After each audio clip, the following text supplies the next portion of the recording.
It is time. Black Ops 6 is finally out. When I think about the happiest days of my life, this has to be top 5 for sure. And the other day, I went outside and found I had a flat tire on my car. And I immediately started hitting the gritty because, it's been a while since I've experienced such joy. Guys, I like the game. This is just being the edgy, sarcastic guy. It's just the character I play. Everybody calm down. I just see a bunch of people in my comments legitimately think I'm about to commit seppuku. It's okay. It's just a character. It's just a character. Guys, it's just a character. But anyway, the day of release is upon us. Unfortunately, I cannot fly to New Zealand in order to play a video game slightly earlier than everybody else, and I have a job. So I'm a bit late on this one, but let's get to it. Black Ops 6 story and ending explained in 5 minutes. Let's go. Spoilers ahead, obviously. The story begins. Black Ops 2 was right about one thing. The future is black. Troy Marshall, working under the CIA, alongside Woods, a woman named Harrow, and your character, Case, are tasked with finding a gentleman by the name of Ilawi. Apparently, he's got the recipe to the Krabby Patty, which obviously makes him incredibly valuable to the CIA. That needs no explanation. Until Adler shows up out of nowhere and just dusts his ass.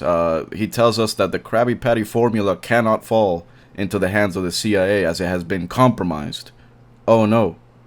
Not the CIA. An organization called the Pantheon has infiltrated the CIA, and now the CIA cannot be trusted. The bigger mystery, though, is how his hair manages to stay perfectly combed in the middle of a battlefield. Must be using that Gorilla Glue. So Adler gets taken prisoner by the CIA, and Marshall's team is suspended for failing to bring back Alawi. So Marshall, after finding out the Pantheon is creating a new biochemical weapon, decides to go on his own and create his own team.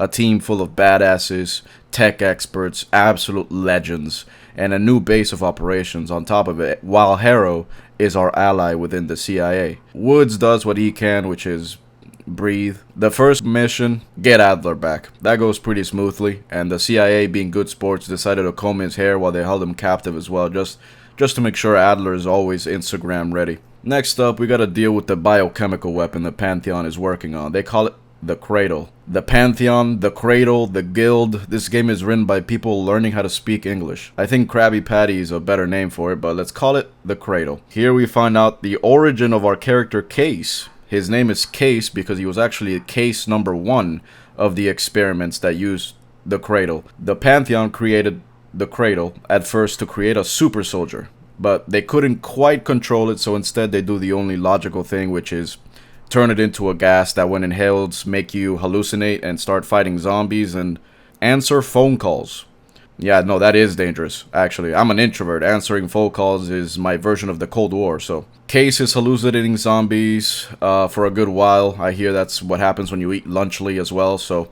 But they started playing 115 during this boss fight. Dude, I damn near flipped my desk, I'm not gonna lie. I activated like the Winter Soldier when I heard this song. It was pretty sick.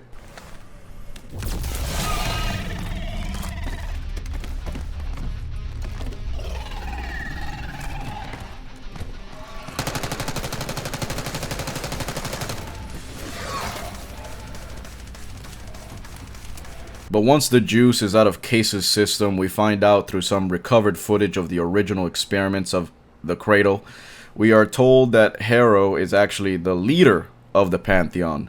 She was the mole within the CIA the whole time. Oh no. Those are harrowing news indeed.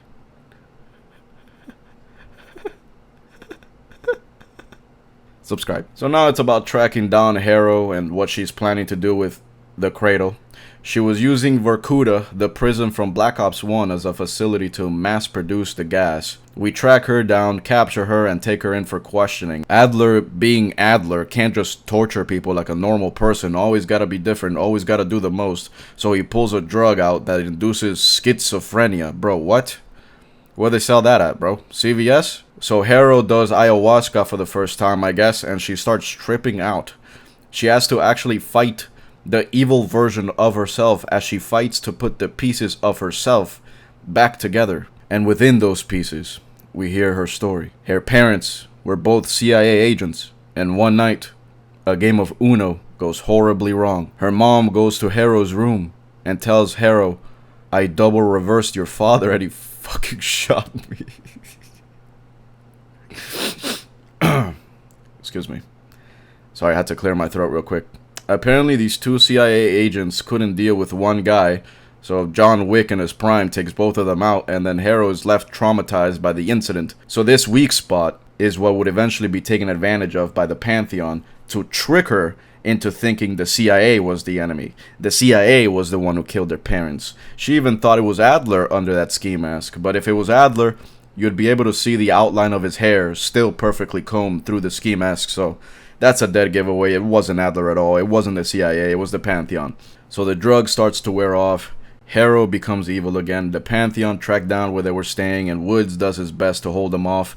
Harrow makes an escape and is planning to release the Cradle in Washington, D.C., affecting thousands of people. Case, however, chases down her helicopter and, tripping off that purple lean, just beats her ass.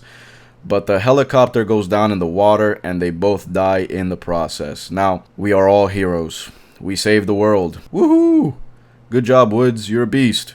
Only for this guy to reveal that the Pantheon is still alive and strong. That the person who turned Harrow evil is still active within the CIA. And then they showed this guy.